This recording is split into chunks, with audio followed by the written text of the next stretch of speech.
PSNY.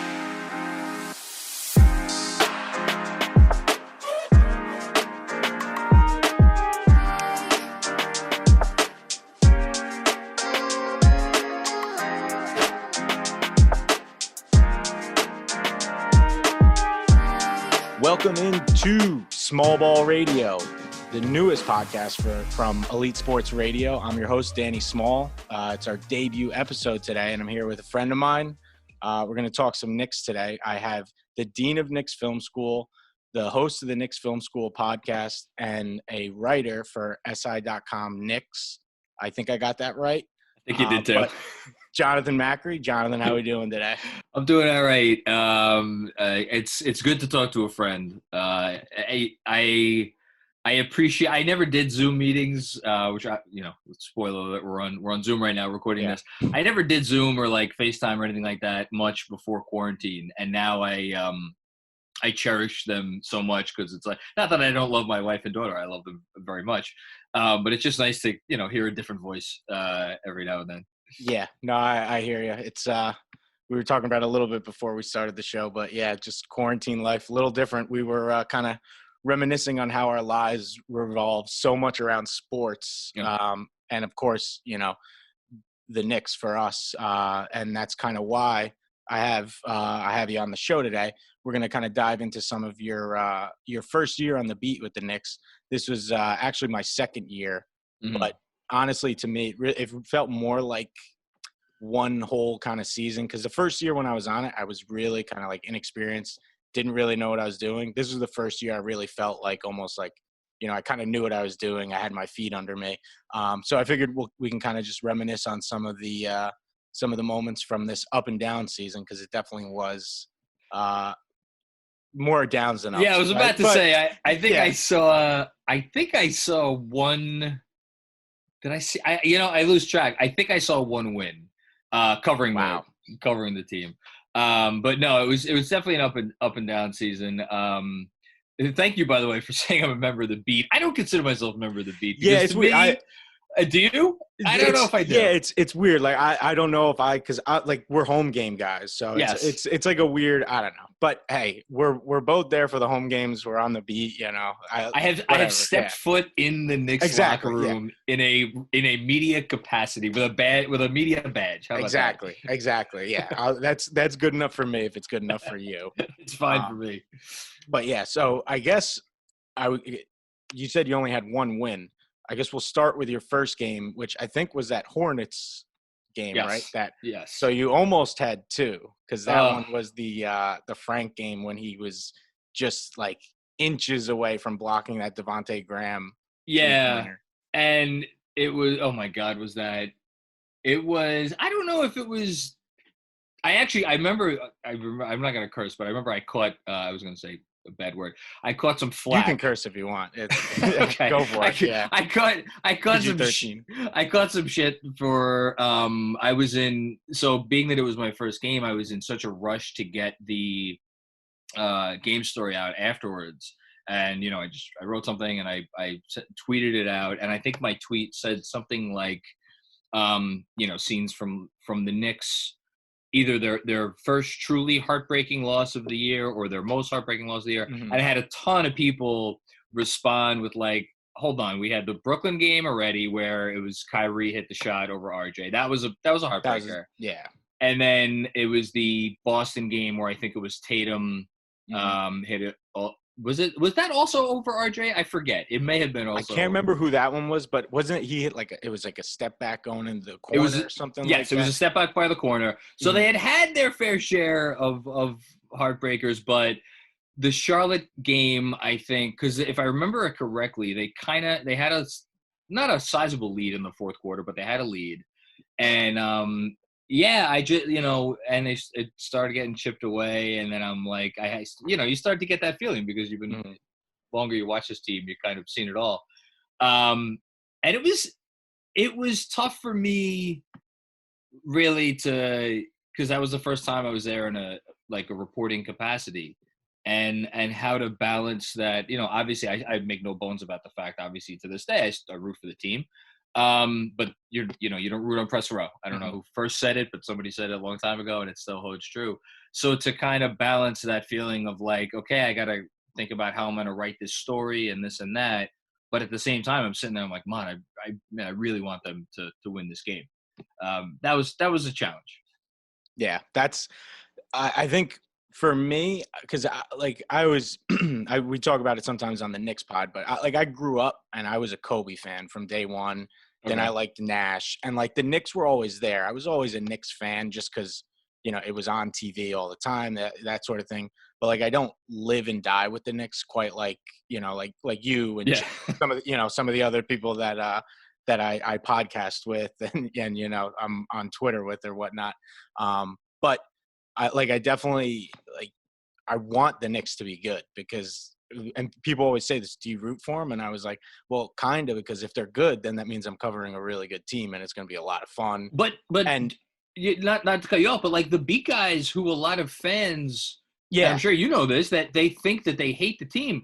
I mean, I don't know what to tell you other than it's just not true because it makes their lives easier if the team is good. everybody every writer in that room wants the Knicks to be Yes. in the playoffs and going to the NBA finals. Cause one, it's, way more fun to cover. There's way more stories, things like that. And two, then, you don't get all like kind of the nonsense and, I guess, the Spike Lee stories and the Steve Stouts. Like, you Yeah. don't have to focus on that when you're like, okay, RJ Barrett's in a rookie of the year race or, Yeah. things like that. That's what people actually want to cover. Like, we don't, a lot of people accuse, and not me personally, but, a lot of writers on the beat of being negative and, wanting the Knicks to do bad.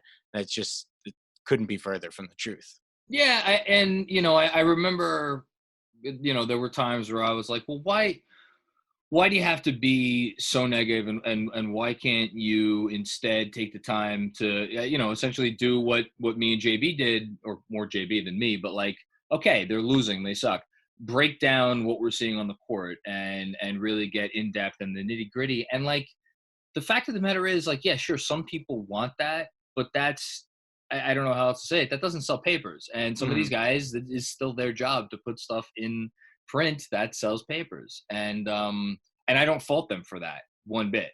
For writing stuff that, hey, listen, it gets attention, and it's and the other part that I guess is, I think, tough for people to understand is like, these guys aren't making this stuff up, you know. It's Mhm. like there's, when you see a negative story about the Knicks, like did that writer maybe go and like work to find that angle? Maybe, but it's not like it wasn't there to be found. So it's I think I don't envy their job. I'll say that, to constantly come up with something that, again, it is a pressure on them to get readers and all that. Yeah, and I mean, I kind of consider myself lucky in that sense, just because, like the way I have it with ESNY, like basically, whatever I'm looking for in a game story, like I can kind of like go for it. I don't have to, necessarily even worry about like deadlines that other writers do. Like a lot of times, guys are like rushing there, like going crazy trying to get their stories and things like that. I have a little more like kind of free reign to go for, write the story about Frank and, wait in the locker room for Nick Batum and things like that, rather than being like, all right, I gotta focus on this or this, you have a deadline or things like that. Um, me personally, since there's not a whole lot to write about, I always end up like kind of leaning on, looking at the other team and seeing like, is there anyone there who can like give some insight into the Knicks, which I guess my favorite story I wrote probably like maybe ever was that Rudy Gobert, Donovan Mitchell story. But Yeah. it just like it ended up being like such a crazy situation because a week later, well, Rudy Gobert has coronavirus. And I was like, oh my God, like I waited in the Jazz locker room for so long to talk to those guys. And then like all that happened. But But it's that's like, actually smart though, it's because I'm curious how you feel. I mean, you don't learn a whole lot from the Knicks locker room after a game. I don't know how else especially to say after it. a loss. I think Oh my, like I feel like it's less after a loss. much less. And not, sure. Are there those moments where you might get someone Hmm. after the reporters have kind of made their rounds, like Taj? I got some good stuff from him one day but for the most part, like the big guys, you're getting those little inside baseball. The MSG, I don't know what they are, the media people there, they hand you sheets with Hmm. transcripts of the the quotes. Now, obviously, if it's a quote that maybe is not they wish wasn't said, will you get that on the transcript sheet? No, Mhm. but I imagine you're getting a lot of good stuff by making an effort to go into the visitors locker room. It's helped me, and I've found it worked. And you know what? Like Frank is the kind of guy I focused on because just I've written so many things about him. Like I've always been high on him, Yeah, and like the French guys almost always want to talk about Frank. Like the only time I couldn't was Evan Fournier, and that was after that like really brutal. Well, not brutal from the Knicks perspective, but brutal from the Magic perspective. The loss they had at MSG.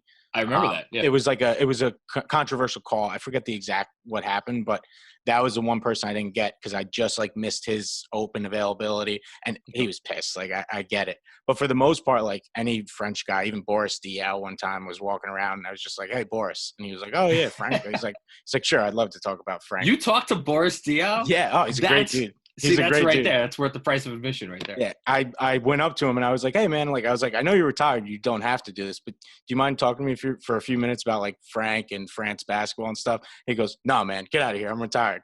Nah, I'm just kidding. And I was like, "Oh, thanks, man." Still my wife's favorite non-Nick player ever. Really? Yeah, Okay. when we first started watching the sport together back in when the Spurs played the Heat in the Oh, he was great. the first I always get That this was the first finals. yeah, yeah. It was back to back, and it was the first finals when Ray Allen hit the shot. And I like would tell my wife about who Boris Diaw was and like how he went about his life, and she's like, that person can't really exist. I'm like, oh no, yes, that person Mhm. exists. So Yeah. that's cool. You got to talk to him. Yeah, no, he was a great guy, and for the most part, all the French guys, because I mean, they all love Frank, and even like Tim Hardaway Jr. Like he gave me an extra few minutes one time for Frank. Like everyone around the league loves him. That's But awesome. actually, you mentioned something earlier. You mentioned Taj Gibson, and I was actually going to bring up I think that was the Knicks Wizards game. I was reading the column back. It was right before All-Star break, Yeah. and he had the quote about or I don't know if it was a quote or if it was just from him talking to you. He wanted to like coach and after he's done, and he was talking about like kind of talking to all the young guys. Yep. And that story is one of those where how many times that story of Knicks lose, they look terrible. What else is new? That game story has been written like a million times, but I thought like your combo with Taj like brought like a different element to that game story that has been like just because how many times have you had to write that? Knicks terrible, lose big, Yeah. yada yada. But Thank you. It was funny because I didn't even initiate the conversation. It's like, you know how it is. They did their rounds with whoever it was, Julius or RJ, like the typical usual suspects. And then the locker room had pretty much cleared out. And there was a reporter from not a regular, media person there. And they were asking Taj specifically about coaching someday. And so I just, sidled up and just stuck my iPhone that I used to record, and then just kind of picked up where the conversation dropped off. And he gave me some great stuff. And then of course Ian sees me, comes over, and Ian Begley is he's like, they're all great reporters. I shouldn't say like he's better, but just the amount of stuff that I just always look at what he's doing, where he is, where he's where he's going, and you learn so much. He's the best. yeah, he's definitely one of the guys that like he's always. It seems like he's always got something cooking Yep. almost. 100%. You know him a little bit better than I do, but it seems like he's always like working some. And sometimes like when you hear him ask a question, you're like, oh, okay, all right. Yep. And that goes for everyone. Sometimes people ask questions and you can kind of like figure out, oh, they're going with that kind of angle. But yeah, that's really just kind of like keeping an eye out for what other people doing, what questions they're asking, things like that. That's kind of like how I've learned, See, the I'm not most there about yet. It's good that you're learning, because I'm just like, I go in there and I'm like, all right, let me just talk to some folks and see what pops up and try to figure something to write about. I haven't gotten to the point yet where I'm like thinking like big picture stories that like, okay, maybe this will be something I'll have for 2 weeks or a month or 6 weeks or whatever down the line. I'm just like, this was the game. How can I make this game interesting? And like you said, maybe approach it from a different angle than it's was already approached by like everybody else who wrote their game story. Mhm. Yeah, and I mean like it's tough, and I'm only there for the home games. Like guys like Begley and guys who end up traveling with the team, they can work those angles a little bit better because they just have so much time. For sure.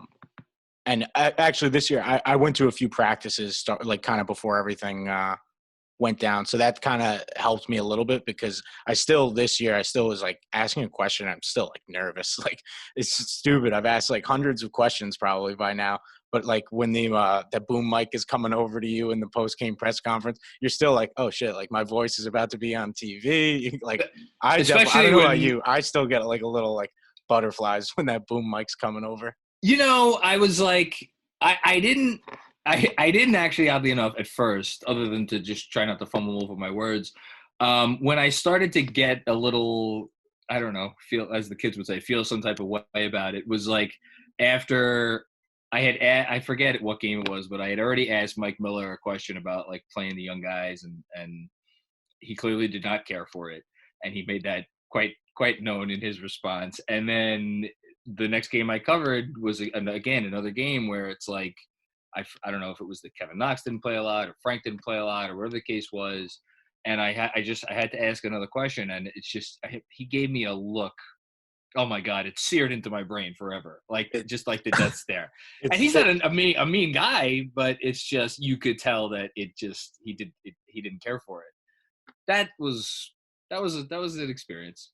I'm glad you brought that up because I was sitting on the other side of the aisle there, and Yeah. he gave you that look, and then he like looked away and looked at me, and he gave me a look where I was like, I'm not involved. What did I do? I was like, yeah, I was like, I didn't do anything. I was like, why are you giving me that look?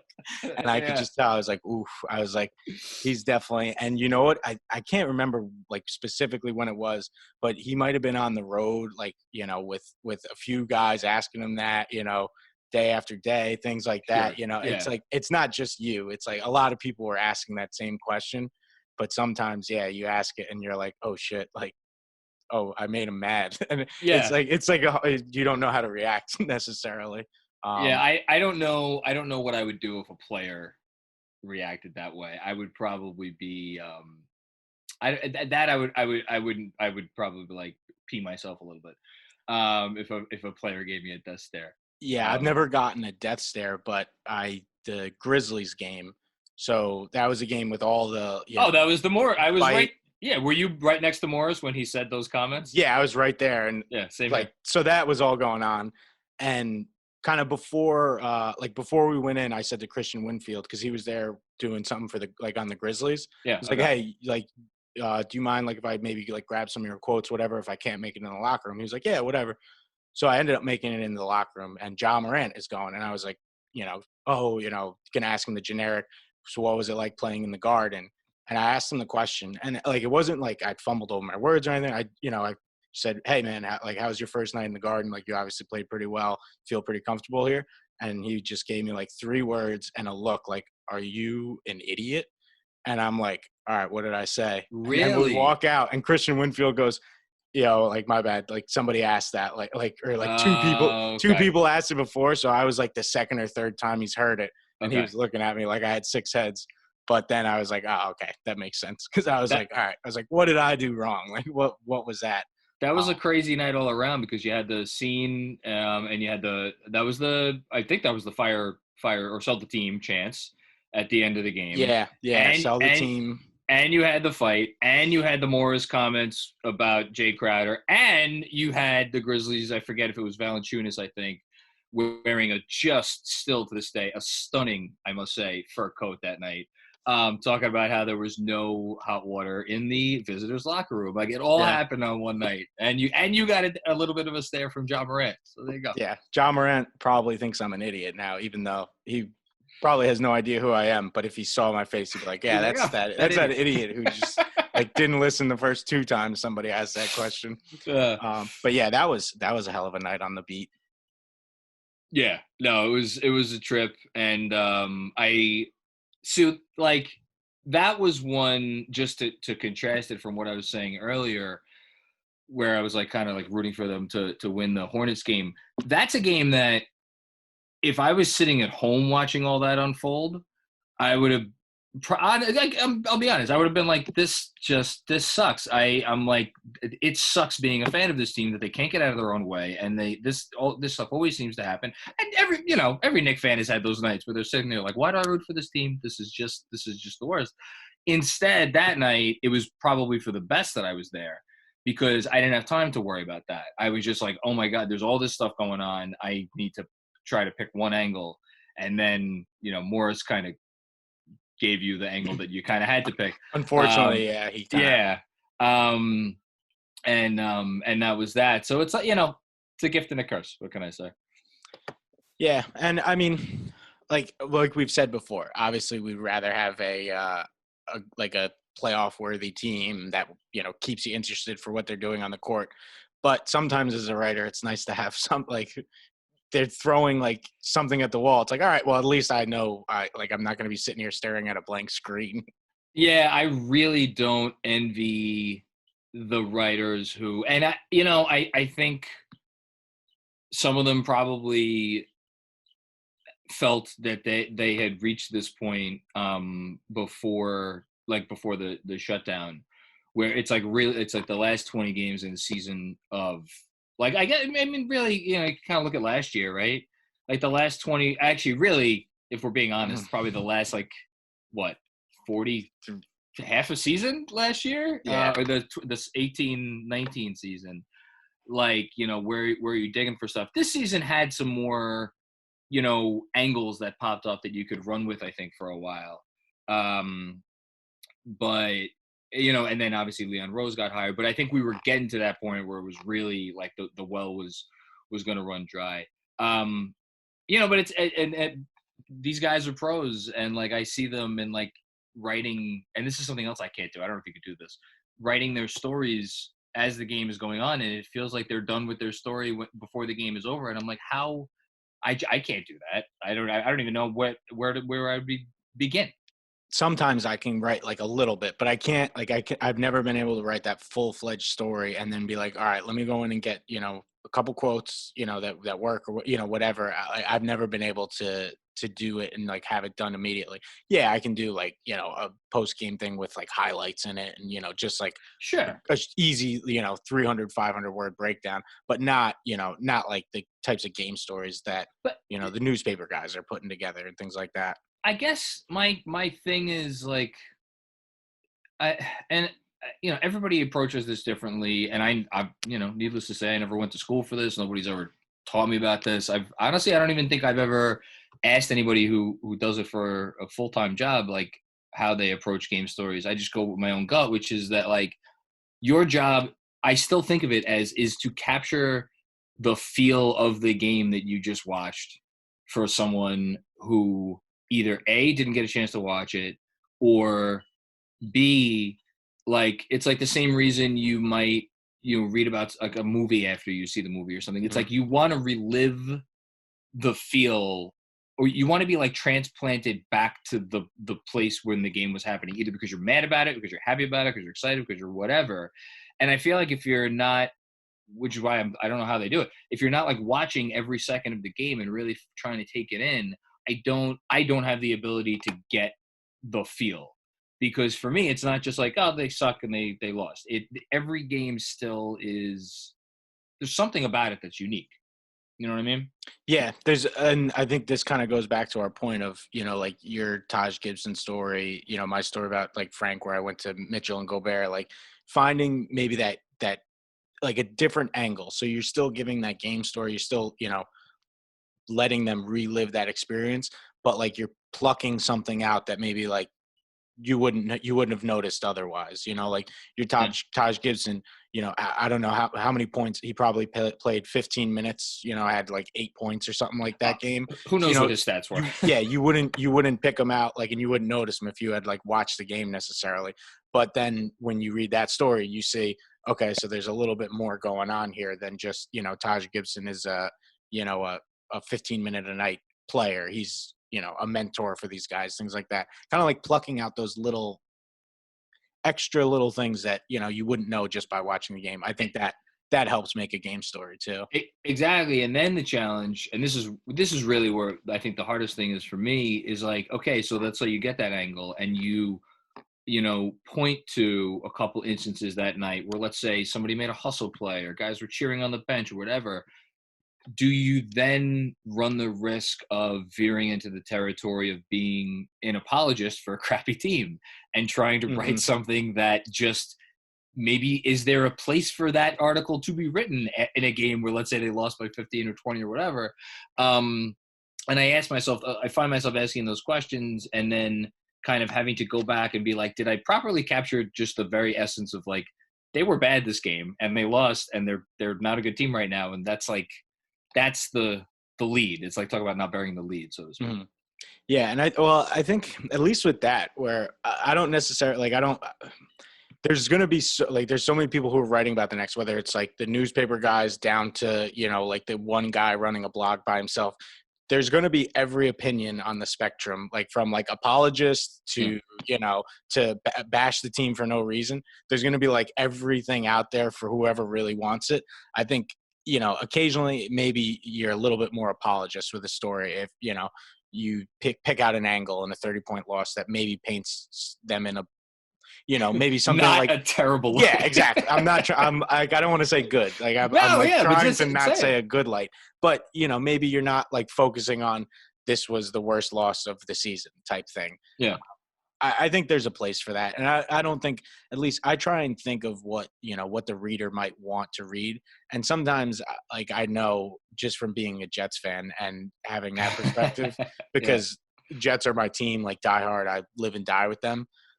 Sometimes when they're terrible, I don't want to, like, even if I know it's true, I don't want to go read an article that's like the Jets are the worst team in the NFL. Yeah. I'd rather read something that's saying like, this isn't a terrible thing about the team. And thinking like, okay, yeah, all right, they're not terrible. Well, that's why I always get in trouble with, it's funny with Knicks Film School and the like the newsletter. When I'm negative in there about stuff, I don't get any issue from people, except when I'm overly negative, or not even overly negative, when I'm just negative about Dolan. And I find that so interesting because I feel like that's a place that for a lot of people is like a safe haven, for them to come and they know they're not going to get like the typical nonsense that gets written about the Knicks. And I am incredibly honored that I think people feel that way. And I think there's a feeling that, like, if you're being objective, you don't ever really need to touch on Dolan because Dolan has nothing to do with basketball, especially when it's stuff like the Spike Lee thing, or God, I lose track of all this stuff. But like Steve Stout, the Stout, exactly that. Even more recently with like, Perry getting rehired for a year. I was pretty negative about that initially, and that's not a Dolan thing. That's like a, it's a front office thing. Mm-hmm. Like, I find people get mad at me when not mad at me, but they're like, this is unnecessary almost. And it's like, well, but that I actually feel very strongly about, because I do think that stuff matters. And as much as I might want to be positive in a 30-point loss, I also feel like looking the other way when the team's owner does something or says something that's just like stupid, like that's being disingenuous too, so it's all a balance, I guess. Yeah, you got it. I mean, people are going to get mad about anything you write sometimes, no matter what angle you take necessarily, and you just got to be as objective and as fair as you think you have to. I'm not phrasing that right. You have to be objective and fair, but you have to do it, whether you're going to get backlash for it or people not going to like it, like people are going to get mad at you for it. It's just, you gotta be straight up. But I definitely, like those, I don't enjoy writing those. Like when you have to write a story about, Steve Stout saying basically Mike Miller's out, like no one wants to read that, story necessarily. People want to, I think that happened while I was at practice. And it basically, I had to put whatever I was working on from the practice, I had to put it on hold. Or it happened a little bit before, but I was at practice, whatever it was. And I had to put the whatever Dennis Smith Jr. story I was working on. He's maybe not the best example, but I had to put the. That wasn't the video that you had that like kind I of don't blew think it up. was. No, No, it was a different day. Yeah. I don't remember the days exactly, but yeah, like I had to put that on hold and write about, Steve Stout basically firing Mike Miller, whatever. And even then it's like no one wants to be doing that. Like, yes, we have to write about the owner and all that, but we'd rather, have actual basketball and stuff like that to cover. I write that stuff and I'm like, I hope what I'm writing is wrong. I hope that this is incorrect in that the assumptions that I make about how these things have like ramifications. I killed him for the Spike Lee thing, because I'm like, just go apologize to the man at halftime. The whole thing is done. And I took the next step and I'm like, this has repercussions on how successful your basketball team could be for, several trickle down reasons. And like, is that something I know for a fact? Of course not. But it is something I genuinely think, and I hope I'm wrong about. But that's the only way I could explain it, I guess. Yeah, and I mean, no, and when it comes to like kind of those stories and things like that, I feel like it's just so polarizing for all sides because like no matter what opinion you give there, when you say, okay, you think it's going to have ramifications, there's going to be a bunch of people who are going to say no, it won't, and there's going to be a bunch of people who agree with you, and it's just like you can't, you just gotta call it like you see it as maybe muddied as some of these situations are, and who knows who's at fault, things like that. You just got to call it like you see it. It's always muddied. Like, yeah, that is the thing with the Knicks that I've come to realize is that there is very rarely a simple angle, I guess, to take. There's always a lot going on. There's always different perspectives. You're always. This is me, and this is maybe we joke about like Knicks fan PTSD. I'm always wondering like when is the other shoe going to drop? Is there an ulterior motive for something that maybe feels like the right move, but it's like that stuff, and that's but that's dangerous too because you don't want to let like I used to get mad nothing would anger me more than when writers, and I'm not going to name any names. It's not any of the beat guys. Like national guys would basically judge moves that we didn't know the result of yet, based on the Knicks' past actions.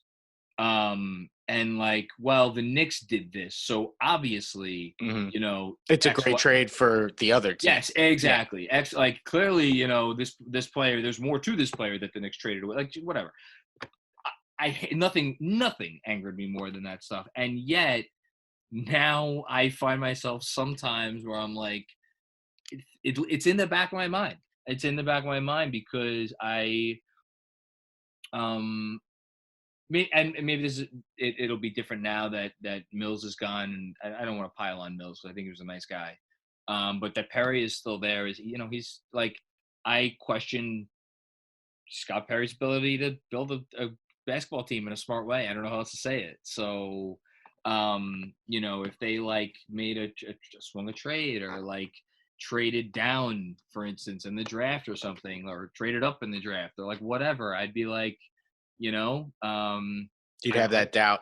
Yeah, I would just like, let's say they, they end up with the 7th pick or something, and they trade Kevin Knox and their own pick to move up to get LaMelo Ball, just for argument's sake. Mm-hmm. I'm not saying that like that's gonna happen, but just whatever. Just for and let's say let's say they made that trade with a GM that I think is a genuinely good GM. I'm trying to think of someone that is might pick at the top of the lottery. Of course, I'm blanking right now, but again, for argument's sake, am I going to be like, oh, of course, this person sees in Kevin Knox what I think a lot of us see, and it's someone who's like talented, was not fostered, the proper way. He's probably going to blow up there. I guarantee you they had their eye on whoever they ended up taking with the pick, and we're going to end up with a situation where we just got a guy to try to sell tickets. Meanwhile, sitting here right now, I very much want LaMelo Ball. I think LaMelo Ball is probably the best guy in the draft for the Knicks, but it's just that thought process that you go through, and I don't know what the answer is, or if it's just it is what it is. Yeah, I mean, I think at least for me, I was naive because I was still like I just really started writing, when David Fizdale got hired, I was like, oh, this is perfect. Like we got Miami Heat. Like he was great with LeBron. Like he did really well in his first year That wasn't just with you the though. Grizzlies. Yeah, it wasn't just me, but I bought in like hook. I was totally in. I was like, oh, I was like Fizdale. I was like, perfect. Right when I get credentials, they got this great coach coming in. I was like, this is a match made in heaven. And of course, things didn't go as planned. So that's whoever the next coach is. Which Tom Thibodeau obviously is one of the guys who um, I've written about him a little bit, talked about him on my Knicks pod. And I've always said like I'm any coach like that, like a Thibodeau, a guy with like a track record. I'll be cautiously optimistic, kind of say like, all right, let's see what he does. But there's always going to be that like I'll believe it when I see it with the Knicks at this point with me. Like Leon Rose can come in, change the organization, change the culture, build a solid winner like that can go to the playoffs like year in year out. Maybe he can, but you gotta prove it to me first. I can't do that again where I was like Fizdale. Oh, he's gonna turn everything around. I'm always gonna have that doubt until it changes now. Yeah, and I think I think cautiously optimistic is a good word for how I feel about Leon Rose. And it's less about Rose himself and more about we just. And again, I don't want this. I don't want this to come off like I'm automatically thinking the worst of Dolan, even though that's how it's going to sound. I just don't know what directives he's been given, if any. And that's the Mm-hmm. thing that like we don't know. I mean, Mark Berman has said it to me on my podcast, and I feel like he's intimated this in things he's written. He feels like Rose is going to go try to get a star. I spoke to someone recently who knows Leon Rose very well, and just not that he had heard anything. I want to make that very clear, but like his assumption was that Mm-hmm. he is going to try to bring someone into the Garden that has some, star potential. Now, as we know, star potential means different things in MSG. Like, and who the hell knows what that'll look like? But like, I worry that there are going to be things that maybe will get in the way, even if just a little bit, of just go out and build me the best basketball organization you could build me. I don't care if it takes a year. I don't care if it takes 3 years. I don't care if it takes 5 years. Maybe 5 years is a little long, but like a lot of Knicks fans I Yeah, know, your point's well taken. yeah. Like just build a winning basketball team instead of well, we got to do this for like we got to get a star because that's how it's done. Like, don't chase the star necessarily, but just do whatever you can to build that winning team. But yeah, and obviously you're talking about Leon Rose kind of wanting to bring in a star. I think obviously the one who's been talked about the most is Chris Paul, which I mean, I don't even know what to think of it quite yet because there's still so much uncertainty with Yeah. is this amnesty going to happen? I know Jeremy Cohen's been doing some writing on that, and it's like it just to me still a really fluid situation. But I've said this before. I can see the logic and that might not be the best move, but I can see the logic in bringing in a Chris Paul to kind of elevate the Knicks a little bit to maybe like one of those bottom teams in the playoffs, but getting those young guys like Barrett and Robinson and I don't know if Frank would be in a trade or whatever, but getting those young guys like some winning experience and a good mentor like Chris Paul. But on the flip side, you can see how Chris Paul's knees would break down in year one. And then, that the whole star is like up in flames before it even started. You can see how it would work both ways. Yeah, I'll say this as someone who has been, I guess, more in favor of it in theory, if the price is right. I want to get all those caveats out Yeah, there. there's so many caveats to it. Than not. There are a lot more reasons not to do it than to do it, even if the price is cheap. As far as if you just list them out. But I guess it comes from a place of, and this kind of came out organically when I did a pod recently with Jeremy and Schwinn and Drew from the P&T guys. Like, if you trust that Leon Rose and Scott Perry and Brock Aller, like know what they're doing and are going to be able to build the team competently, then I feel like you have to root against them trading for Chris Paul, because to me he's the easy fix, right? It's like, what does the team need? The team needs a point guard who could shoot, who could direct an offense, who could kind of whip up guys in the locker room who are maybe not pulling their weight. And Chris Paul brings all of that, and that's fantastic. But there are other ways to fix what ails the Knicks. I think the clearest thing for me, thinking about last season, is just like, I don't want another year where it feels like a year's worth of development has gone down the toilet. And that's sadly what this year felt like at times. Not 100%, not fully, but there were, you just look and you're like, man, they're not operating like a modern NBA team. And that, like, every year counts. Even if you're not going to win the championship in a year, every year counts. You get better every year. And yeah, I just don't think that happened a lot this year.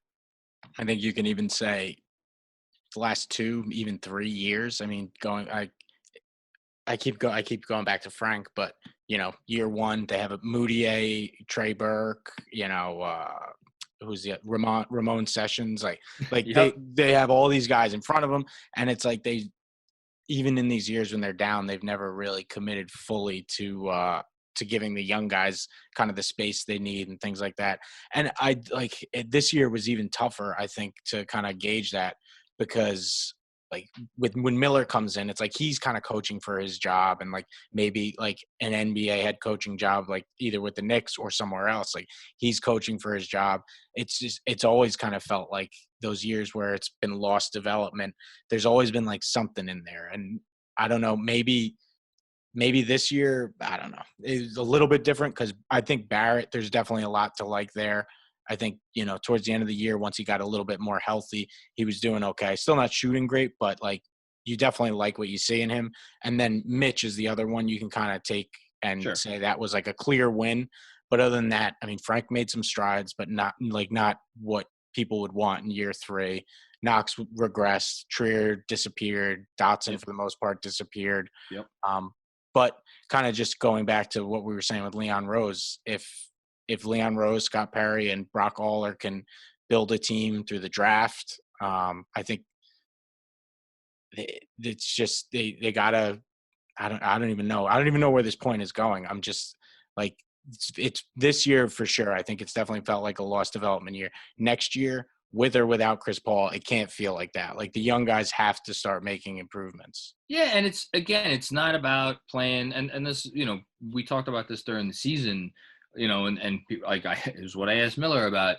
It's not about playing the young guy. Like, all right, you got to play these 5 players these many minutes a night. That's not the goal. But you should feel like you are progressing as a team towards something that is sustainable and that you might see the benefits of past, like, the immediate possession you're in at the moment, which is so many Knick possessions this year. Came, it felt like, or maybe that's a little bit too micro, but just like, how is, Bobby Portis getting his numbers, and I guess to a lesser extent Julius Randle getting his, like, how is that helping them in the long run? And I think the answer was that it wasn't. And then you would see stints where you had, like, bench units with Frank and Knox and Mitch and like a shooter, and Portis was in there too, where it's like playing, some really clean basketball. Not always great, but it was like something towards the right direction. That's what you want next year, I think, more of. Like, again, it's not about wins. And I feel like Knicks fans have been saying this for a long time. It's not about wins. It's about just, like, it's been so long since any fan could be like, oh, that is the brand of basketball that the Knicks play. I mean, it's 2012-13, right? That's the last time it happened. But it would be nice to get back to that. Just stand for something, you know what I mean? Have an identity. Yeah, have an identity. I think a lot. I definitely wrote a little bit about it, and I think a lot of people did. Like, kind of going into the season, like the Knicks this year is about establishing an identity, whether that's that, they said we were going to be tough. No one's going to come to Madison Square Garden. Yeah. Obviously that didn't happen, but like establishing an identity, and then Fizdale gets fired, and it's like they never had that opportunity. So I think maybe going into next year, that's another storyline that just sticks and has seemed to stick since, like you said, the 2013 year. They just have no identity, no like sense of self almost. Yeah, and that's a really good way of putting it. And I think, and again, that to circle back to Paul, that's where the allure of Paul comes from, because it feels like, and maybe I'm overgeneralizing by saying this, but I feel pretty strongly about it. You can't, like, step one in the NBA today is you need to have a ball handler who can shoot, and ideally get into the paint. Like, you need to have something. It doesn't need to be a perfect offensive engine, right? Like, I don't know. De'Aaron Fox is maybe if we were to rank like the best players on each team, right? Like, I don't know, where would you rank Fox? Where would you rank Donovan Mitchell? Where would you rank John Morant? Like, maybe right now they're in the low teens, like maybe around 20, something like that. I'm off the top of my head. But they could go into every night and being like, okay, this is our blueprint. We could at least start from here. And I feel like if you don't have that, you're just kind of spinning your wheels. And like, sure, guys could still work on individual skills here and there, but as far as a bigger picture coming together, which is why, like, I as much as part of me very much wants them to lose a lot of games next year as well, because I'm very high on the 2021 draft, as are a lot of people. It would be cool if they could have their cake and eat it too, and like at least get that point guard in place who could run, a real offense. That would be nice. Yeah, and I mean, that's been the missing ingredient for, how many years now, since the 90s. I was about to say, you could go back a ways if you want. Do people count like Stephon Marbury as like a good Knicks point guard? I know he made an all-star game, but like those 2000s, those were some rough years. Even though they made the playoffs a few times, those were some interesting years. They made it the first Marbury year. They made it. They and then they got swept by the Nets in the first round of the playoffs. I remember. That's right. I was at game one of that series in. Oh my God, what was it called? Continental Airlines Arena. There you go. I went to a playoff game there. The Bucks with Gary Payton. Oh wow! Okay. Yeah. Only there for half a season. I was doing my I did a recent newsletter ranking like players from the last 30 years, and I had Peyton on there, and I went up and I looked at his stats, and I was like, I remember him being on the Bucks for longer, but he wasn't. He was only on there for half a year. He made a name for himself there, I guess.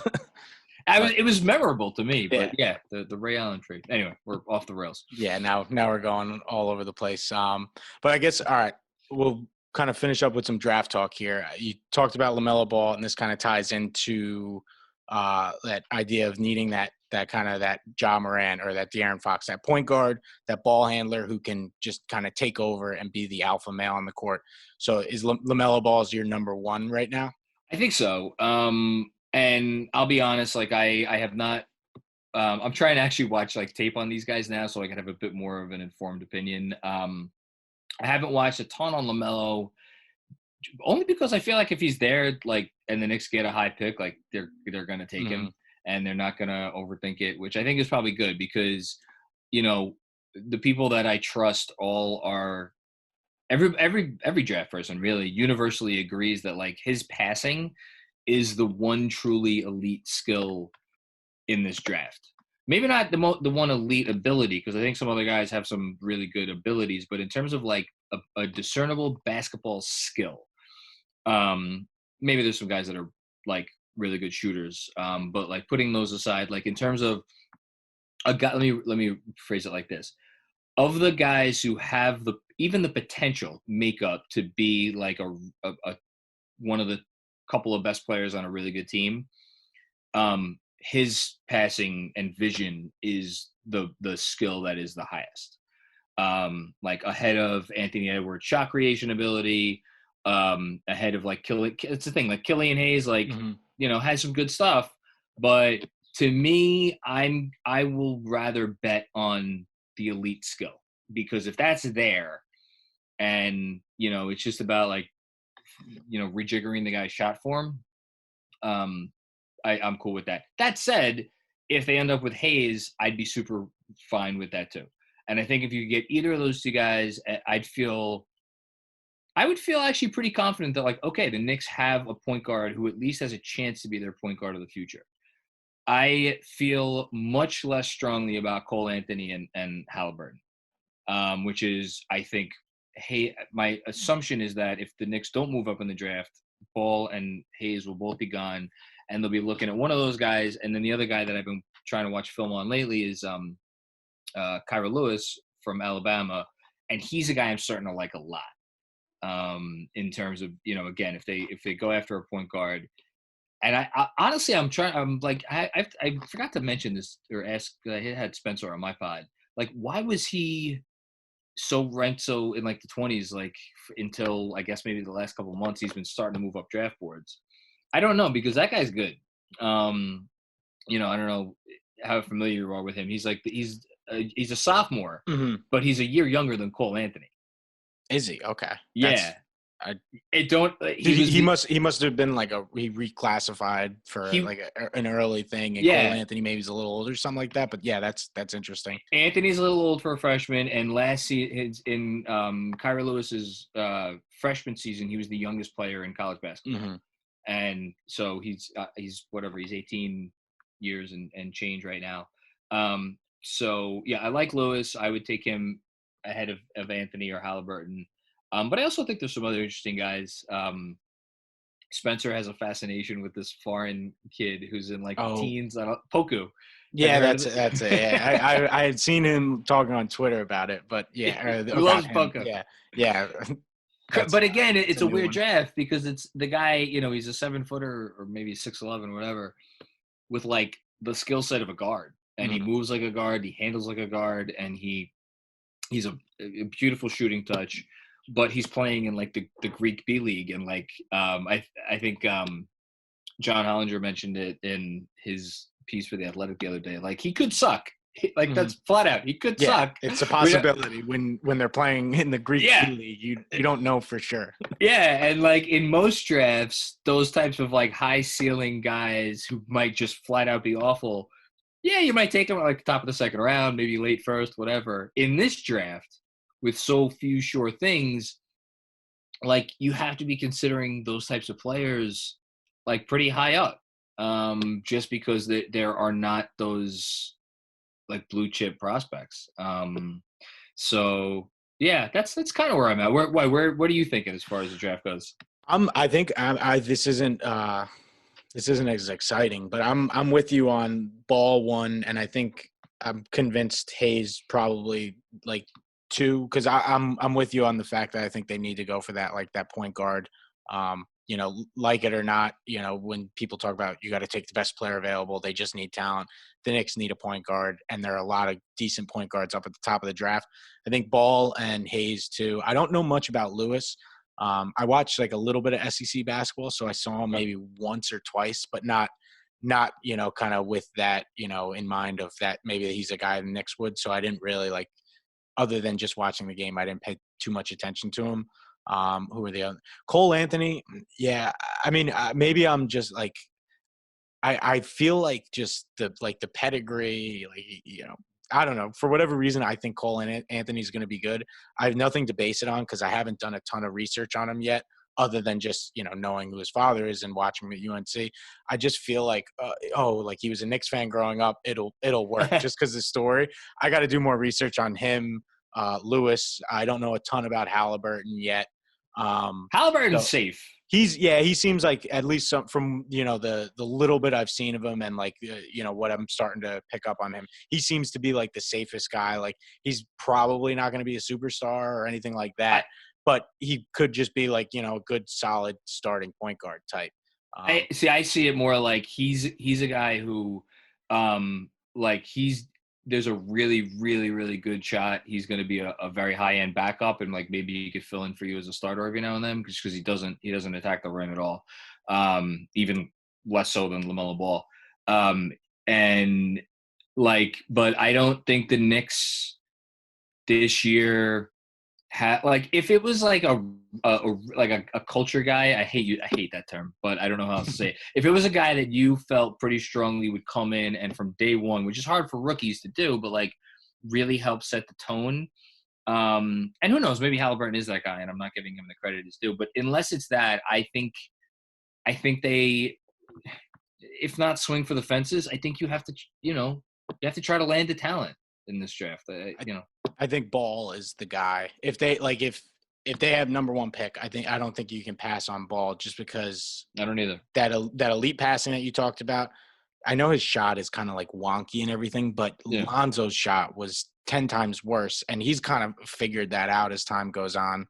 Shot well from three this year. Yeah, I mean, there's no guarantee that, LaMelo will do the same thing, but you have to figure, as he gets more reps and he gets, NBA coaching around him, he'll be a little bit better. And then, the other big thing is LeVar has really toned himself down. I know he was saying something the other day, but he's not even close to what he was when Lonzo was, when he was getting drafted and all of that. LeVar was one of the, like, every day you turn on ESPN or the radio, it was like every day was LeVar Ball day, and he was on every radio station. Like, it was like you couldn't get away from him. He was courtside at the Knicks with LaMelo for Lonzo's first game at the Garden. Like, it was like LeVar mania. And I think that has they've toned that down. I'm sure if the Knicks draft LaMelo, he's going to start popping back up a little bit, but I don't think it's going to be the same thing that it was with Lonzo necessarily. I also don't think it would be an issue because given how much the organization tried to prop up RJ last year, and given how, again, somewhat new administration, although Perry is still here, they're going to want to tout this draft pick as like, look, we are still building. We have another thing to show the fans as a thing that is in the right direction. Like, I would be shocked. I would be utterly shocked if they did not completely and totally feature, if they drafted LaMelo Ball, featured him like prominently. Like starting him, giving him a lot of minutes, giving him a big share of the offense. So I think as long as that was happening, I think LeVar would be fine. I don't think it would be a problem. Yeah. And then, you have LiAngelo coming off the bench playing 25 minutes a night, right? Sure. Why not? Get everybody there. Yeah. All right. You got any closing thoughts? Anything? I don't know. I feel like we kind of covered a lot of ground here. Yeah, no. One, thanks for having me on. This was a lot of fun. Closing thoughts. I don't know. I think for the first time, I know we said we weren't going to talk about this, and I don't want to talk about it, but like for the first time, it's entered into my mind that maybe this season is not going to happen or pick up again.